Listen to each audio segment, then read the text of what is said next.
Assalamualaikum Teguh. Bagaimana hukum mengambil uang dari aplikasi penghasil uang? Nah, itu haram, itu judi. Karena tidak ada dagangnya. Dagang itu cuma khayalan, sandiwara yang dibuat. Kamu sudah beli emas 1 ton, maka emasmu ini kamu jual nanti kalau harganya naik. Tiba-tiba naik, kita jual harga emas kita 1 ton, maka dapat untung nanti 1 on. Begitu misalnya. Udah. Lalu orang lain juga tanam modal, dia beli emas 1 kuintal. Dia jual, padahal uang emas 1 ton dikasih untuk 1 kuintal, 1 kuintal untuk 1 kilo dan seterusnya. Tunggu, semua aplikasi pencari uang akhir tutup. Akhir tetap tahu ganti. Sudah banyak model Bitcoin yang tutup. Banyak yang sedeng gara-gara itu.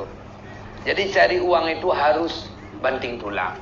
Jangan suka demikian. Tapi kalau memang itu benar-benar saham, ada jual beli, bukan khayalan yang dibuat sebagai sandiwara, maka itu halal. Kita beli saham online, uang kita digunakan di saham Kupinanggro, itu halal. Ini enggak cuma permainan, beli mata uang yang kerja robot. Nah, dan uang itu umum digunakan tahu kemana? Selidiki nanti. Untuk kasino di Singapura. Bahkan salah satu bank di Republik Mimpi, dia tiap jam 3 ada tutup. Uangnya digunakan untuk judi di Singapura. Kita ikut di bank itu jadi penjudi kita.